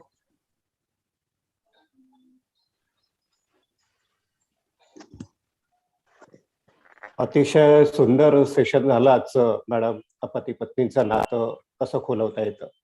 खरं तर पती पत्नीचं नातं केवळ शारीरिक अट्रॅक्शन वरती अवलंबून नसावं ते. पती पत्नीचं नातं मित्रत्वाचं असलं पाहिजे. पती पत्नीचं नातं हे प्रेमाचं असलं पाहिजे. पती पत्नीचं नातं हे विश्वासाचं असलं पाहिजे. पती पत्नीचं नातं एकमेकांच्या भावना जाणून घेणारं असलं पाहिजे. आणि पती पत्नीचं नातं हे एकमेकांचं दुःख वाटून घेणारं असलं पाहिजे. अगदी अगदी अगदी छान. त्यातला बेस असला पाहिजे. खरंच हे नातं दीर्घकाळ टिकतं. तर माझ्याकडे एक केस होती. 7 वर्ष त्यांनी एकमेकांवरती प्रेम केलं आणि एकमेकांशी रिलेशन केलं. परंतु जेव्हा 7 वर्षानंतर दोघांनी लग्न केलं तेव्हा त्यांच्या 7 महिन्यातच डायव्हर्स झाला. तर हे अशी नातं आहेत समाजामध्ये पाहतो. केवळ आउटर फेस वरती जगत असतात. लोक दाखवतात की हा हिचा नवरा किती छान आहे, याची बायको किती छान आहे, आणि समाजामध्ये प्रतिष्ठेपोटी जगतात. पण अनेक जोडपे आहेत की अतिशय इनर फेस हा वेगळा असतो. पतीनातल्या दुरावा, तणाव, टेन्शन या सगळ्या गोष्टी कुठेतरी त्या नात्याला दुरावा देत असतात आणि नातं दुरावल्या जात असतं. आणि तसंच ते पुढे ढकलत असतात. ते तर फार चुकीचं आहे. बिलकुल. आणि प्रतिष्ठेला, समाजाला घाबरून वावरत असतात. असे काही नात्या एकमेकांच्या कपडे फाडत जगत असतात. पण बाहेर आल्याबरोबर गळ्यात हात टाकून नाही आम्ही तसं नाही, आमच्यामध्ये खूप छान आहे. काही जोडपे असे येतात की सर आम्ही तर भाऊ बहिणीसारखे वागतोय. आपण त्याला म्हणतो अरे तुम्ही भाऊ बहीण नाही, पती पत्नी आहात. तर हे सांगण्याची वेळ येते आपल्याला. आणि म्हणून समुपदेशकांची अतिशय महत्वाची गरज असते. लाईफस्टाईल मध्ये भूमिका खूप महत्वाची असतं. लाईफस्टाईल बदललेली आहे आणि म्हणून गरजा वाढलेल्या आहे, अपेक्षा वाढलेल्या आहे, आकांक्षा वाढलेल्या आहे, महत्वाकांक्षा वाढलेल्या आहेत. आणि यामुळे एकमेकांना समजून घेण्याचं प्रमाण कमी झालेलं आहे आणि म्हणून घटस्फोटाचं प्रमाण वाढलेलं आहे. नक्कीच. आणि हे वाढू नये आणि म्हणून आपल्यासारख्यांची सगळ्यांची गरज आहे अशा लोकांना मदतीची आणि त्यांच्या नात्यात दुरावा दूर करून त्यांचं योग्य समुपदेशन करण्याची. धन्यवाद. अगदी अगदी नक्की.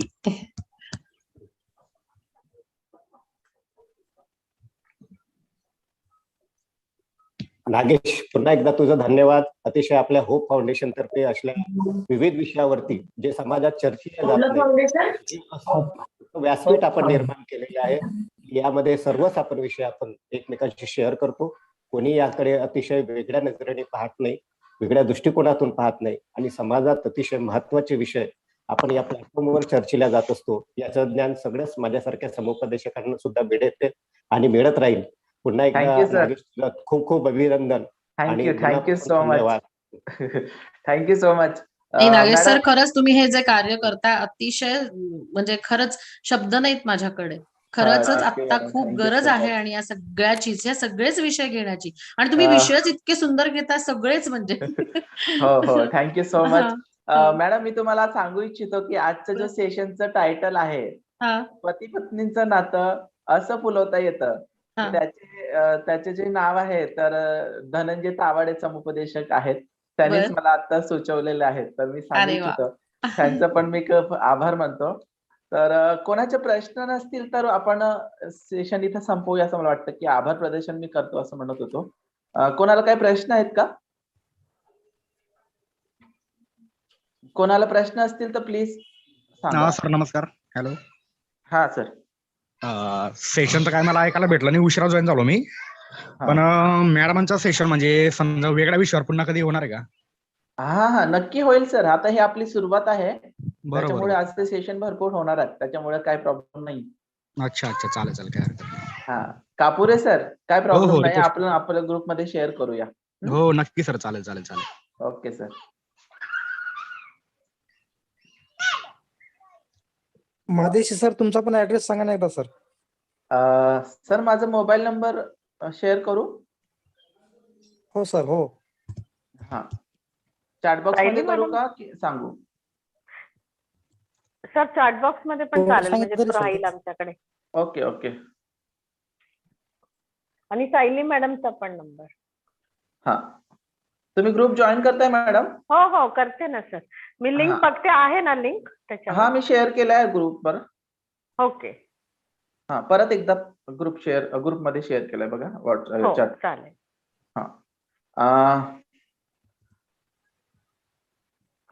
आता शेवटचा कार्यक्रम आहे आभार प्रदर्शन. तर आभार प्रदर्शनामध्ये मी सायली मॅडमचं खूप आभार मानतो, कारण की त्यांनी आजच्या समाजामध्ये असे विवाह समुपदेशक असणं आणि ते पण सामाजिक बांधिलकी म्हणून समाजासाठी समुपदेशनाचे सत्रासाठी उपस्थित असणं ते खूप महत्त्वाची गोष्ट आहे. तर मला असं वाटतं की मी कुठेतरी चांगलं काम करतो, कुठेतरी चांगलं कर्माचं ते फळ आहे असं मला वाटतं. सायली मॅडमची परिचय माझं ते आरईबीटीचे एक वर्कशॉप मध्ये भेट झाली होती मॅडमची. तर ते स्वतः आरईबीटी थेरपिस्ट आहेत. तर त्या वर्कशॉप मध्ये आमची भेट झाली.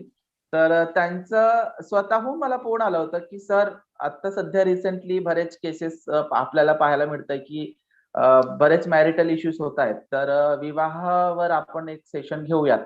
तर असं मला त्यांनी स्वतःहून फोन केलेत आणि मला खूप चांगलं वाटलं की, आणि खरं तर मी खूप इम्प्रेस झालो त्यांच्यावरती की आजच्या समाजामध्ये असे समुपदेशक खूप कमी आहेत की जे फ्री ऑफ कास्ट आपल्याला 2 तास उपलब्ध वेळ देतात. तर मी त्यांना लगेच हो म्हटलं मॅडमला. तर मॅडमने आपल्याला अतिशय असं मोलाचं मार्गदर्शन केलेलं आहे की मित्रांनो, की आता ह्या लॉकडाऊनच्या कालावधीमध्ये बरेच केसेस असे वाढलेले आहेत की घटस्फोटापर्यंत गेलेले आहेत. आता पुण्याला मॅरेज म्हणजे कोर्टामध्ये मॅरेज समुपदेशक कमी पडतात, इतके सारे केसेस वाढतात. तर पती पत्नीचं नातं हा अनमोल नातं आहे की छोट्या गोष्टीवर इश्यू होता कामा नये आणि त्याचं दुष्परिणाम म्हणजे होता कामा नये, त्यांचं मुलांवर होता कामा नये आणि त्यांचं घटस्फोटापर्यंत जाता कामा नये. एक निरोगी समाज व्यवस्था निर्माण करण्यासाठी पती पत्नी हे एक समाजाचे चाकं आहेत, खूप महत्वाचे आधारस्तंभ आहेत. तर ह्या आधारस्तंभ आपल्याला व्यवस्थित ठेवण्याच्या अनुषंगाने आपण हा पती पत्नीचं नातं असं फुलवता येतं, असा हा एक वैवाहिक नातेसंबंधावर आजचं हा सेशन ठेवलं होतं. त्याच्याबद्दल सायली मॅडमनी अतिशय असं मार्गदर्शन केले आणि सर्व प्रश्नांचे त्यांनी उत्तरं दिलेत आणि आपल्याला असं मोलाचं असं मार्गदर्शन केले. त्याबद्दल मी मॅडमचा खूप आभार मानतो संस्थेच्या वतीने. थँक्यू. यानंतर आजच्या या कार्यक्रमाचे संचालन करणारे प्राध्यापक डॉक्टर हेमराज निखाडे सर, कर्मवीर देवतडे महाविद्यालय चामोर्शी. खरं तर ते कोविड पॉझिटिव्ह आहेत. आज त्यांना 4 दिवस झालेत, त्यांना बरं नाहीये तब्येत, तरी पण ते आज आपल्यासाठी मी कालच राहू देत फक्त शेवटची. इथून घ्या मॅडम, एक मिनिट. निखाडे सर जे आहेत ते कोविड पॉझिटिव्ह आहे, तरी पण त्यांनी आपल्याला वेळ दिला आणि त्यांनी संचालन केले, त्याबद्दल मी सरांचं पण आभार मानतो. आणि महत्वाचं म्हणजे आज प्रास्ताविक संस्थेचे व्हॉलेंटियर जान्हवी पेद्धिवार हिनं केली आणि सुंदर असं प्रास्ताविक तिनं आपल्या समोर मांडले, त्याबद्दल जान्हवी पेद्धिवारचं पण मी खूप आभार मानतो.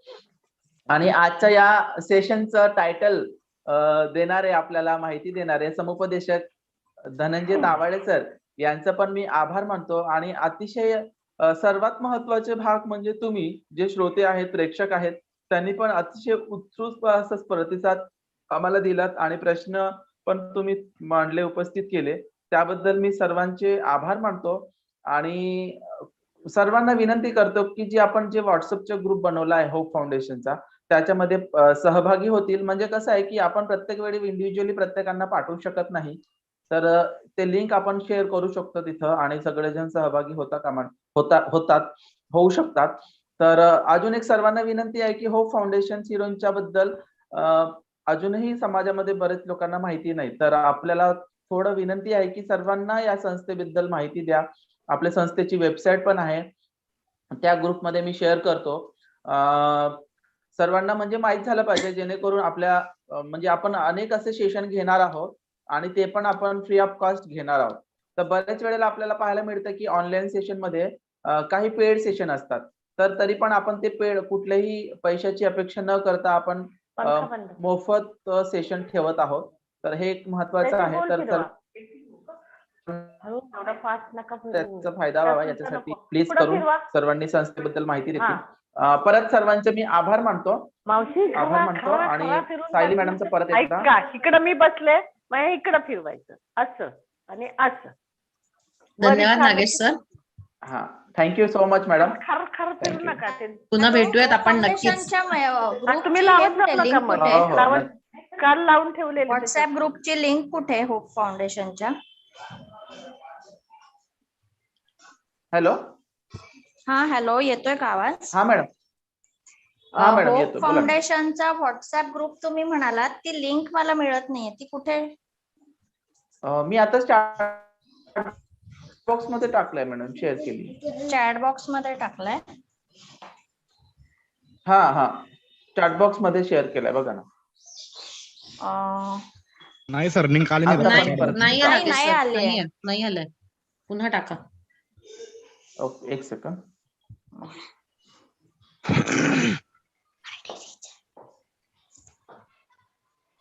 माझ्याकडे तर दिसतंय ना इथं. एक मिनिट.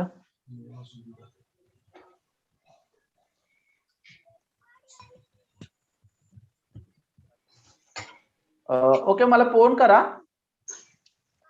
कदाचित काय प्रॉब्लेम असतील टेक्निकल. मी पर्सनलला तुम्हाला पिंक करते, मग तिकडे पण पाठवू. हा, मी तुम्हाला लिंक शेअर करतो मॅडम. हो चालेल. थँक्यू. नागेश सर, तुमचा ऍड्रेस सिरोंचा का? सध्या मी चामोर्शीला असतो सर, गडचिरोली जिल्हा. Okay sir.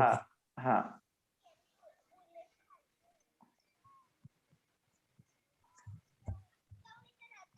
थँक्यू परत एकदा सर्वांना.